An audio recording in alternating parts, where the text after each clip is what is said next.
नमस्कार, आप देख रहे हैं रिपब्लिक भारत और मैं हूं आपके साथ गायत्री शर्मा। शिखा भी इस बुलेटिन में मौजूद है। 9 का निशाना में आप सभी का बहुत बहुत स्वागत है। 9 का निशाना में तमाम बड़ी खबरें होंगी, लेकिन पहली बड़ी खबर क्या है ये आपको बता रही है शिखा।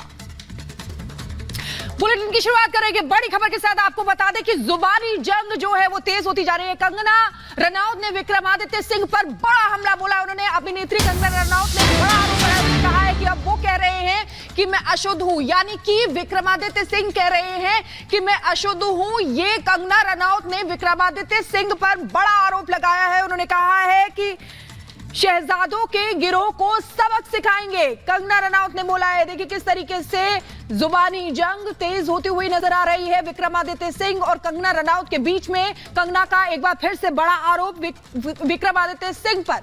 आइए सुनते हैं क्या कुछ कहा। इस तरह की बातें सुनकर किसका दिल नहीं दहल जाएगा। और अब उसके बाद मुझे कहा गया कि तू अपवित्र है, फिल्म इंडस्ट्री में काम करके आई है, जा तू पहले पवित्र होके आ। किसी कलाकार के बारे में इतनी नीच सोच रखना, किसी बहन के बारे में जिसने संघर्ष करके ना कि सिर्फ अपने परिवार के लिए रोजी रोटी कमाई, भाई बहनों को पढ़ाया। मेरी बहन पे एक्सीडेंट में एसिड अटैक हुआ था, उनका इलाज करवाया, ना कि सिर्फ इतना ही किया जबकि पूरे प्रदेश को जो है पूरे देश में सम्मान दिलाया। इस तरह की बातें मेरे बारे में करते हैं कि तू पवित्र होकर आ। तो जाहिर है हमें पता चलता है कि महिलाओं की क्या दशा है इस वक्त। दोस्तों, एक तरफ ये कांग्रेस के लोग हैं जो इस तरह की बातें करते हैं क्योंकि ये अमीर घरों के बच्चे हैं, ये हर तरह की सुख सुविधाओं में पले बड़े हैं, जो आज आपकी बहन को कहते हैं तू अपवित्र है, तू चली जा यहाँ से, आपको मजा चखाना है और यहाँ पे मोदी जी की सरकार लाकर हमें भगवा लहराना है। जय श्री राम। और इस वक्त हमारे सहयोगी लोमस हमारे साथ लाइव जुड़ गए हैं। लोमस, लगातार विक्रमादित्य और कंगना के बीच अब जुबानी जंग जो है वो तेज हो गई है, लेकिन बड़ा सवाल ये है कि वहां की जनता राजघराने पर विश्वास जताएगी या फिर कंगना रनौत पर?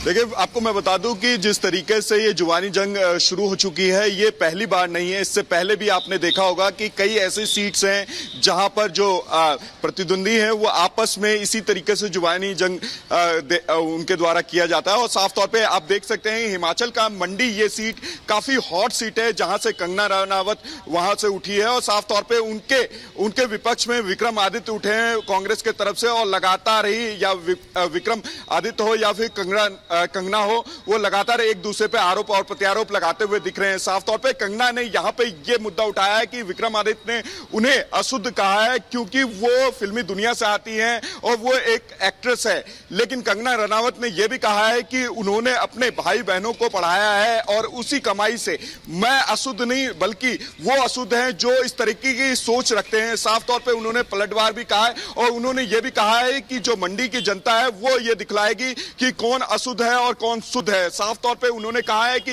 विक्रमादित्य को अपनी सोच को शुद्ध करनी चाहिए, ना कि लोगों पे इस तरीके से आरोप लगाना चाहिए। आप देख सकते हैं कि कुछ ही दिनों में वहां चुनाव होने हैं और उससे पहले इस तरह के जो जुबानी जंग है वो शुरू हो चुका है। साफ तौर पे एक दूसरे पे आरोप और प्रत्यारोप लगाते हुए दोनों ही प्रतिद्वंदी दिख रहे हैं। बिल्कुल, लेकिन जनता तय करेगी कि आखिरकार उसे किस पर भरोसा है। लगातार कंगना रनौत प्रचार कर रही है, बीजेपी के उम्मीदवार हैं मंडी से, और इस बीच कंगना रनौत के लिए कई अपशब्दों का भी इस्तेमाल किया गया। अब बड़ा आरोप कंगना रनौत ने लगाया है कि विक्रमादित्य उन्हें अशुद्ध बता रहे हैं। और आइए बढ़ते आगे और अब आपको चुनावी अपडेट बता देते हैं कि आखिरकार कहां प्रधानमंत्री नरेंद्र मोदी की रैली होने वाली है। प्रधानमंत्री मोदी 2 दिनों के कर्नाटक दौरे पर रहेंगे। साउथ पर उनका पूरा फोकस लगा हुआ है इस वक्त। और आपको बता दें बेलगावी और उत्तर कनाडा में चुनाव प्रचार करेंगे प्रधानमंत्री नरेंद्र मोदी। तो ये जनसभाएं प्रधानमंत्री नरेंद्र मोदी की कर्नाटक दौरे पर वो 2 दिन रहेंगे। इसके अलावा दावणगेरे में भी प्रधानमंत्री नरेंद्र मोदी जनता को संबोधित करेंगे, लोगों से अपील करेंगे कि बीजेपी के पक्ष में वो वोट करें। बेल्लारी में बीजेपी प्रत्याशी के लिए जनसभा करेंगे प्रधानमंत्री नरेंद्र मोदी और केंद्र सरकार का आगे का 5 साल का विजन भी वो रखने वाले हैं। इसके अलावा आपको बता दें गृह मंत्री अमित शाह भी लगातार धुआंधार प्रचार कर रहे हैं और इसी कड़ी में गृह मंत्री अमित शाह उत्तर प्रदेश के दौरे पर रहेंगे और वहां वो जनसभा को संबोधित करने वाले हैं। कासगंज में जनसभा को संबोधित करेंगे। इसके अलावा मैनपुरी और इटावा में भी चुनावी जनसभा करने वाले हैं गृहमंत्री अमित शाह। इसके अलावा जेपी नड्डा, बीजेपी के राष्ट्रीय अध्यक्ष, वो भी लगातार प्रचार कर रहे हैं और इसी कड़ी में जेपी नड्डा पश्चिम बंगाल के दौरे पर रहेंगे, चुनावी सभा करेंगे। सीएम योगी आदित्यनाथ बरेली और बदायूं में जनसभा को संबोधित करने वाले हैं। आपको यह भी बता दें कि एटा में सीएम योगी आदित्यनाथ की चुनावी जनसभा होगी, जहां वो लोगों से अपील करेंगे, जनता से अपील करेंगे कि एक बार फिर से बीजेपी के पक्ष में जनता वोट करे। अब अगली बड़ी खबर क्या है, आपको बताएंगे शिखा। और इसी बीच बड़ी खबर अपने दर्शकों को बता दें, आज अयोध्या जाएंगी स्मृति ईरानी। 11 बजे रामलला के दर्शन करेंगी स्मृति ईरानी। ये बड़ी खबर आपको बता दें, 8 सिद्धपीठों और आश्रमों में माथा टेकेंगी। कल स्मृति ईरानी नामांकन करने वाली हैं। नामांकन से पहले अमेठी में रोड शो भी करेंगी। तो आज कई बड़े दिग्गज जो है चुनावी मैदान में उतरे हुए हैं, जिसमें स्मृति ईरानी अयोध्या जाएंगी और 11 बजे रामलला के दर्शन भी करेंगी। 8 सिद्धपीठों और आश्रमों में माथा भी टेकने वाली है, क्योंकि आपको बता दें कि कल स्मृति ईरानी नामांकन भरेंगी और नामांकन से पहले अमेठी में रोड शो भी करेंगी।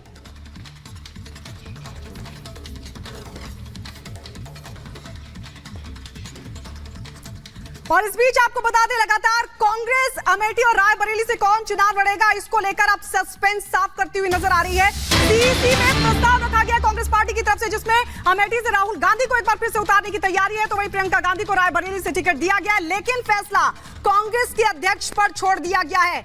खड़गे लगाए फैसले पर अंतिम मोहर, यह प्रस्ताव पास हुआ है। कांग्रेस सीईसी की बैठक हुई, जिसमें प्रस्ताव पास किया गया और यह कहा गया कि अमेठी से राहुल गांधी और रायबरेली से प्रियंका गांधी चुनाव लड़े। लेकिन इस पर जो अंतिम मोहर लगनी है वो लगाएंगे कांग्रेस के अध्यक्ष खड़गे। मल्लिकार्जुन खड़गे पर फैसला छोड़ा गया है, अंतिम मोहर उन्हीं की लगने वाली है। सीईसी की बैठक हुई थी और सीईसी की बैठक में राहुल प्रियंका के नाम पर प्रस्ताव पास किया गया। अमेठी से एक बार फिर राहुल गांधी और रायबरेली से प्रियंका को टिकट। और उत्तर प्रदेश की हाई प्रोफाइल सीट अमेठी और रायबरेली को लेकर जारी संशय आज खत्म हो जाएगा। सभी अटकलों और सस्पेंस पर विराम लग जाएगा, क्योंकि माना जा रहा है कि आज कांग्रेस अमेठी और रायबरेली से सीट से अपने उम्मीदवार के नामों की घोषणा कर सकती है। खबर तो यह भी है कि राहुल गांधी अमेठी में रिटर्न हो रहे हैं। मां की रायबरेली सीट से प्रियंका गांधी चुनाव लड़ सकती हैं। रिपोर्ट आपको दिखाते हैं।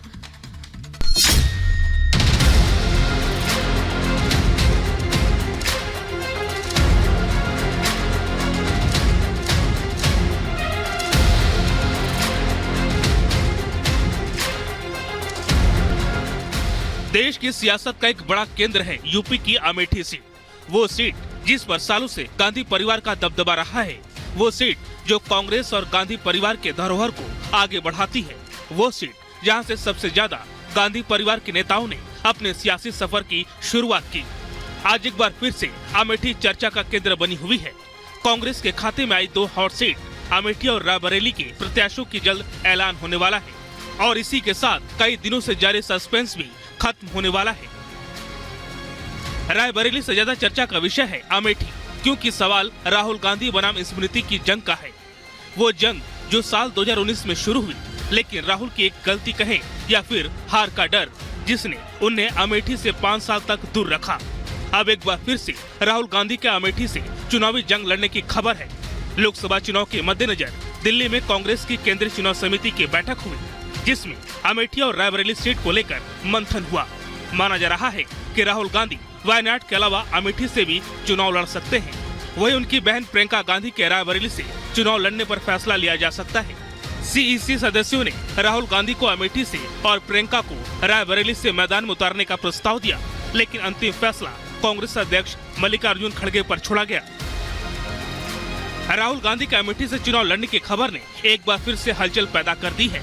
माना जा रहा है कि इस बार अमेठी की जंग रोचक होने वाली है, क्योंकि पिछली बार राहुल गांधी ने हार के डर से अमेठी के साथ वायनाड को चुना था, जहां उन्हें जीत मिली, और अमेठी में स्मृति ईरानी के शिकस्त। तो वहीं इस बार खेल वही है, लेकिन समीकरण थोड़ा अलग है, क्योंकि इस बार राहुल को वायनाड से हार का डर सता रहा है और माना जा रहा है कि वो एक बार फिर 2019 की तरह 2 नाव पर सवार होने को तैयार है।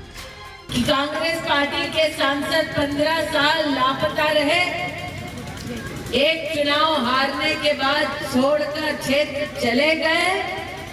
मैं हार कर भी डटी रही और जीत कर जो वादा दिया था उस वचन की पूर्ति की और गौरीगंज में अपना मकान बनाया। गांधी परिवार के 4 लोगों ने अमेठी सीट से अपने सियासी सफर की शुरुआत की। संजय गांधी, राजीव गांधी, सोनिया गांधी और राहुल गांधी। 1977 में इंदिरा गांधी के छोटे बेटे संजय गांधी ने यहां से अपनी सियासत का डेब्यू किया, लेकिन वो चुनाव हार गए। इसके बाद 1980 में एक बार फिर से वो चुनावी मैदान में उतरे और पहली बार सांसद चुने गए। उनकी मौत के बाद 1981 के उपचुनाव में राजीव गांधी ने अमेठी से पहली बार न सिर्फ चुनाव लड़ा बल्कि वहां से सांसद भी बने। राजीव गांधी 1991 तक लगातार 4 बार यहां से सांसद रहे।